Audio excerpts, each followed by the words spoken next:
Hello there, you're watching our special edition of India Global with me, Maha Siddiqui from Washington DC, where Prime Minister Narendra Modi is on a state visit. A large chunk of the big decisions that were to take place have already happened on the 22nd of June. The Prime Minister at the moment is meeting about 18 CEOs. Many of these CEOs are from tech firms, but several other areas as well. So let me quickly run you through some of the big names that we have at the moment of those who are part of this meeting today. Let's start with trade and tech. Satya Nadella, CEO of Microsoft, is inside. Anand Mahindra, Chairman Mahindra Group. Sundar Pichai, CEO of in Google, and several other names there as well. For instance, Sam Altman, CEO OpenAI. Manufacturing and semiconductors, Revati of Advaiti, CEO Flex. Lisa Su, CEO AMD. Some other names, Mukesh Ambani, Chairman and MD Reliance Industries. Now, all these meetings with the CEOs are happening a day after, and this meeting critical also because it's happening here at the White House. The Prime Minister has already been meeting a lot of CEO otherwise, but this is more of a means of collaboration that both sides are looking at, the US and India, between the industry. The ISET, which we have been talking about, initiative on critical and emerging technologies, both sides have said that this is not only going to be government to government, it has to be an initiative that is to be taken by the industry, and that is why this engagement constantly with industry leaders that we're seeing the thrust on. As far as technology, defense, space partnerships are concerned, we have seen several very significant decisions that have been taken yesterday on the 22nd of June, all keeping in mind the requirements geopolitically as well at the moment. As far as tech cooperation is concerned, clearly keeping China in focus there, and Prime Minister Modi also saying that the geopolitical situation currently requires India and America to be together. And as far as tech is concerned, President Biden also giving a very clear sense that it is with keeping China in mind and the growing aggression and coercion that these countries say that China is exerting in the Indo-Pacific. Let's take a look at, first of all, the big takeaways. Semiconductors. Micron is going to set up, a US company is going to set up a unit in Gujarat. That big announcement has been made yesterday, incorporated in the joint statement. Also, Micron putting out their own statement of how they are going to go about this entire manufacturing of semiconductors. Semiconductors, a very important segment in the relationship. Remember, there was a disruption in the global supply chain during COVID-19, and there is a realization that something as critical technology, as critical as semiconductors, cannot be left alone to a few to manufacture, and then if there is a problem, then the entire supply chain gets disrupted. Let's take a look now at other aspects of engagement. We'll talk about technology as well as trade, both very important. As far as technology is concerned, a very important decision that has taken place is with regards to, in fact, removing some of the export barriers for India, for instance, on HPC and open source. And these are important decisions that have been once again incorporated in the joint statement too. So this is one area where we are likely to see at least some movement forward. Also, very critical in trade has also been the fact that India and the US have decided to settle 6 of their disputes related to trade outside the World Trade Organization, settle it mutually, and therefore this also paves the way, or rather gives a sense of the kind of trust that the two sides are looking at currently among the two as far as their relationship is concerned, because trade issues have been a niggling factor, and during Donald Trump's time, we had seen how he was coming down heavily on India over this issue. Some of the big takeaways, let's take a look now at space. Another important sector, another sector where China has been kept in mind, and therefore this relationship being taken ahead also under ISET. Now in space, a big announcement was made that NASA and ISRO are going to come together and human space flight by 2024 to the International Space Station, where there will be at least one Indian astronaut. So a big decision there as well. Let's now quickly get you all the details as far as a major sector is concerned, and that is defense, because there has been a landmark decision as far as defense is concerned, where now there will be the opening of technology transfer to India from the United States. The first decision has been made with regards to GE and HAL, where the jet engines will be co-manufactured, co-produced and jointly produced rather, and as has been clearly stated, this paves the way for technology transfer, something that is critical for India, that wants to make in India and be Atmanirbhar. Here's a look at all the details. We were strangers in defense cooperation at the turn of century. Now, the United States has become one of our most important defense partners. A new chapter in defense cooperation added to India-US ties. The two strategic partners have walked away with 3 key agreements.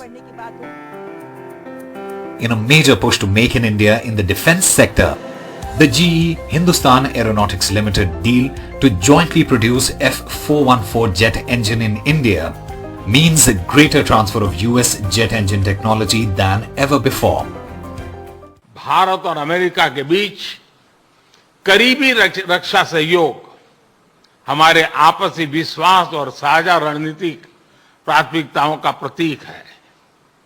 पुराने समय के buyer sellers relationship पीछे छोड़कर आज हम transfer of technology, को development और को प्रोडक्शन की तरफ बढ़ चुके हैं।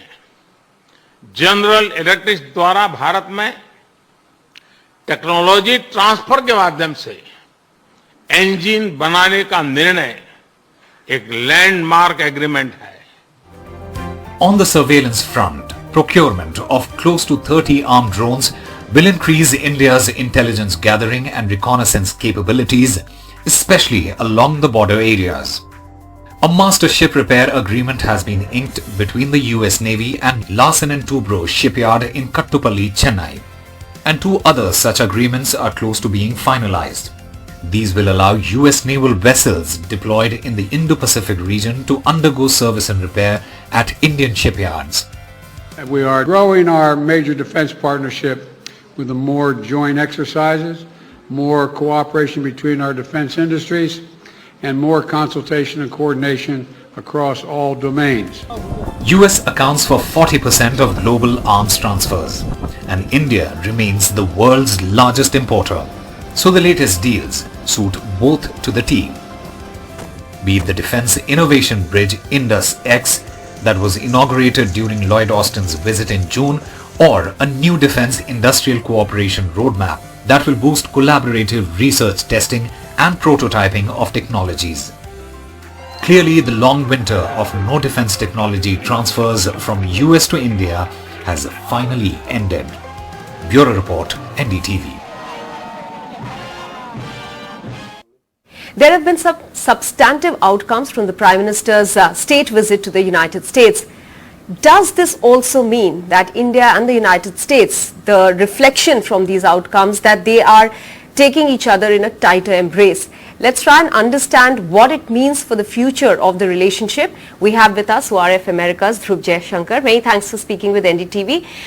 The GE-HAL deal, I'll start with that, has been described as a landmark deal. In the joint statement, the Prime Minister said the same. Is it landmark only in terms of the fact that there will be a technology transfer and it shows a massive shift in the relationship, defense cooperation? Or does it give you a larger picture of where the relationship is headed? I mean, a little bit of both. It is, I think, quite symbolically significant, but I think the real significance is that jet engine technology is really one of the most highly sought after. It's a very cutting edge, very highly technical suite of technologies actually. And it is one area, for example, where even China has had trouble challenging the United States. One of the few areas where China has trouble challenging the United States, despite a significant amount of resources thrown towards jet engine technology. So I think that is really why this deal in particular is significant. And again, beyond a sort of empty promise, we now actually have a commercial deal between two entities that has apparently been agreed to. We'll now have to see that implemented, of course. So there's still many steps. But the other element, I think, which is quite significant is this should and could have a catalyzing effect, which is India's going to be one of the largest civilian aerospace sectors, the fastest growing aviation sectors in the next decade or two. We've seen major deals on that. So India is now being integrated into a global aviation industrial supply chain network. That I think is quite significant, and it will have larger, again, catalytic effects for the defense industrial base in India. So taken together, this symbol, again, it's partly symbolic, but the real world outcomes could be quite significant. Since you mentioned China, we'll take a look now at the cooperation in the tech sector. Many people believe that it is largely because of China, and I think President Biden has also pretty much indicated the same. Do you think that the move by India and America to counter China, especially on in sectors like semiconductors, AI is another field that they are looking at. Do you think that will be effective, and how soon can that be effective in the Indo-Pacific space? So, I think the technological space is very wide and again has many broader secondary implications as well. So it's very hard to say whether it will be successful. My suspicion is it will be more successful in certain areas and less successful in some areas where there are relative strengths and capabilities, where the US, India, China each enjoy certain strengths. So I would look at it more on a issue by issue or sector by sector basis. The concerns, I think, are a fewfold. It is not simply driven by security, although that is a factor. India, after all, banned a suite of Chinese apps immediately after the clashes that left 20 Indian soldiers killed in Galwan. And the US is considering, as strategic competition with China heats up, US is considering similar measures. So there is obviously a strategic element to it. But some of it is also, I think, driven by the experience of the pandemic and the realization that any country concentrating supply chains in critical technologies and critical manufacturing spaces leads to insecurity, technological and economic insecurity on the part of an India or a US. So it will hurt average Indian people if one country is able to monopolize a critical supply chain like that. And so I think what the US and India are doing partly is driven by strategic competition with China, but partly also simply by understanding that no country should have a monopoly on some of these technologies, and for their own self-interest they need to ensure a degree of diversity so as to have resilience in their supply chain systems. I want to shift to the issue of visas now. The fact sheet by the US mentions that H-1B visas now can be renewed in the US and they don't need to travel to India or a third country, the techies especially. So do you see it as a welcome step from the Indian perspective also? Of course, it will help the professionals, but on a larger ambit, there are many aspects to visa issues, and it's not just professionals, because of course America needs those professionals, so they are easing things out. Overall, how do you see the picture of visas? So, I think there's 3 or 4 ways of looking at it. The specific announcement here, I think, is quite modest. It is next year starting a pilot program to ensure H-1B and L visa holders can get reissued in country without having to travel back to their home countries. That will affect a very small number of people. It's a pilot program. It will start next year. So I think it's a modest, well-meaning but modest step. Most significant, I think, is opening up consulates. So the US is committed to opening up consulates in Bengaluru and in Ahmedabad. India in Seattle, which had been agreed to previously, and 2 other cities yet to be determined. And I think that is in some ways over the longer run will be more significant, widening consular access. There's a larger issue though, which is the US visa regime, I think, has been stuck, and it requires a larger rehaul, and that hasn't been able to happen for a number of political reasons. It's a very politically sensitive issue here, and it's not out of, another problem was a procedural problem, which is because of the pandemic. There was a shortage in the US ability to process visas got closed, and that was a revenue generator. As a result of that, they were not able to actually rehire people to process those visas, which led to an immense backlog in India. Now, I've seen a lot of commentary in India particularly that this was some deliberate policy on the part of the US. I think that's complete nonsense. I think a lot of people have been working very hard to try and overcome that, but there were these bureaucratic and procedural hurdles in trying to ramp that back up after the pandemic. This, of course, hurt a lot of people, including Indians who were working here. People could not travel back and forth. There still is a backlog, but I think there have been some genuine attempts at trying to remedy that, and hopefully that will be remedied by the end of this year. There's a lot of stress that India places on taking any relationship, bilateral relationship, from a buyer-seller sort of an equation to something better where India can make in India. Now, in this visit, we have at least two buyer-seller equations. One is the drones, which India is buying, and one which is a deal that has been done but mentioned again by President Biden, that of the Boeings. That's also Air India is just buying it. Do you see that the equation of buyer-seller relationship as one that is very hard to let go of for a country like India quickly? So actually, I think both those deals are not strictly, they're mostly a buyer-seller relationship, you're right, but they're not entirely so. At least in the joint statement on the drone deal, it said that the drones would be assembled in India, which means that there'll be some partial. The challenge there, and with many defense articles, is you don't often have the economies of scale. If you're buying 30 of something, it doesn't make sense to set up an entire factory and an entire ecosystem to manufacture just 30. If you're buying 100 or 200 and including exports to other markets, then it makes more sense. So the economies of scale kick in. So I think that has been often one challenge for, it doesn't make commercial sense for India to buy or any country to buy 5 of a very expensive item and expect all the manufacturing to take place in India. With the Boeing, I think just because of the need, the urgency of the order, I think there is a large it appears to be a large purchase off the shelf. But if you see, Boeing is also slowly, and has been doing it for some time and is likely to continue doing this, more and more of their maintenance facilities, the logistics, the component manufacturing is taking place in India. And deals like this help in pushing that forward. I think there have been some further commitments both in the civil and the military space on that. So I think it will not simply be that old day where you just buy this off the shelf and there is no local benefit. I think that those days are over. So my final question to you is that, do you see this visit having been more successful on the trade and economic point of view, or in the geopolitical space? I mean, both. I mean, I would actually say there are 4 broad themes to this. One is the strategic convergence, including in the defense sector, including on global issues. And I think there were a number of, again, very substantive outcomes on that. Some benefit India more, some benefit the US more, but that have emerged from that.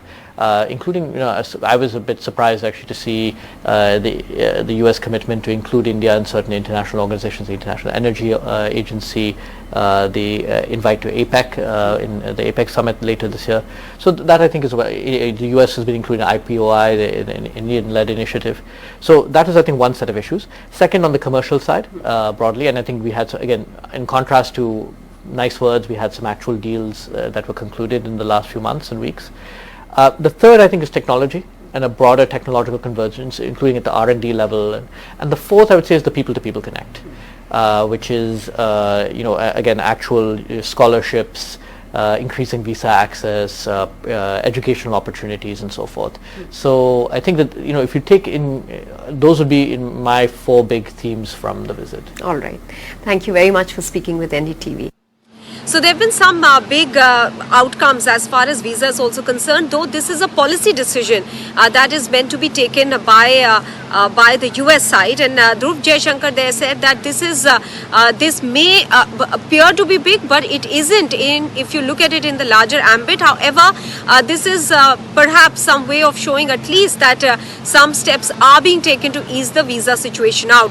But this is largely something that will impact professionals and critical for both the US as well as India, of course, because these professionals are employed there, but also critical for the US. They need these professionals. They power their tech sector, they power the Silicon Valley. So these techies from India are critical for America as well. But what exactly are they planning to do now?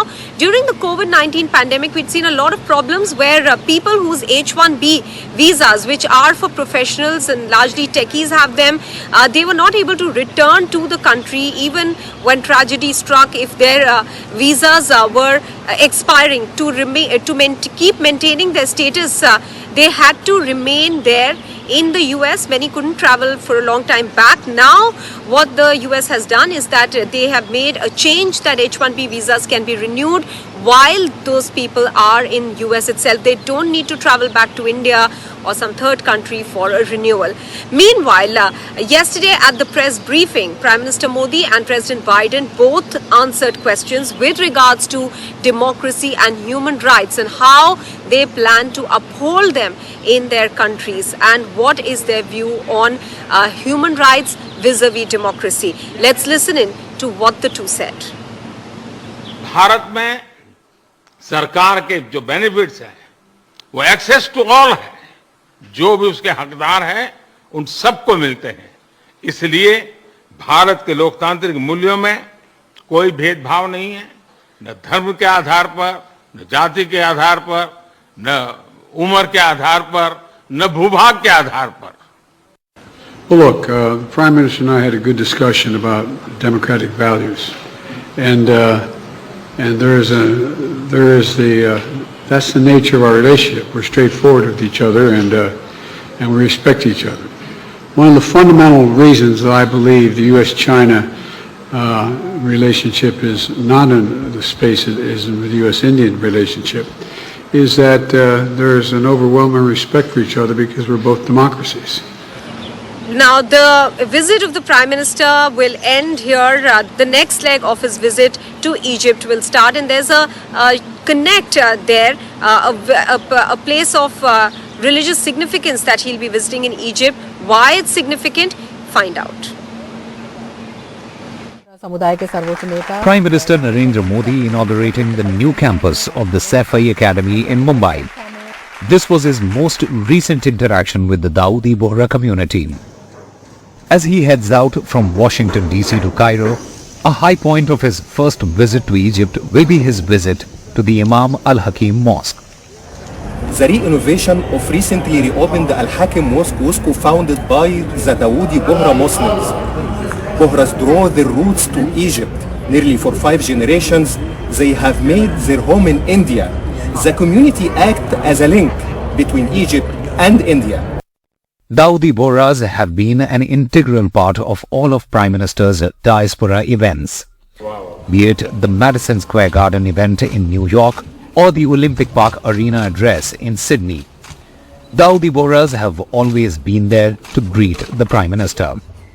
मुझे खुशी है कि बोहरा समाज पूरे विश्व को भारत की इस ताकत से परिचित करा रहा है। दुनिया में कहीं पर भी जाइए, वो मुझे मिल जाएंगे केप छो। So who are the Dawoodi Bohras? Followers of the Fatimi Ismaili Tayyibi school of thought. They draw their roots to Egypt and made their way to India in the 11th century. Siddhpur in Patan district of Gujarat is a place of reverence for them. Nearly 5 lakh Bohras have made their home in India. They derive their name from the Gujarati word Vaharao, meaning to trade. And the trader city of Surat is considered their base. आप में से अधिकतर व्यापार और कारोबार से जुड़े हुए हैं। नियम कायदे से काम कैसे किया जाता है, अनुशासन में रहते हुए व्यापार को आगे कैसे बढ़ाया जाता है। दाऊदी बोहरा समाज दुनिया में जहां जहां भी बसा, इन मूल्यों से उसने अपनी एक अलग पहचान बनाई है, एक नई इज्जत बनाई है।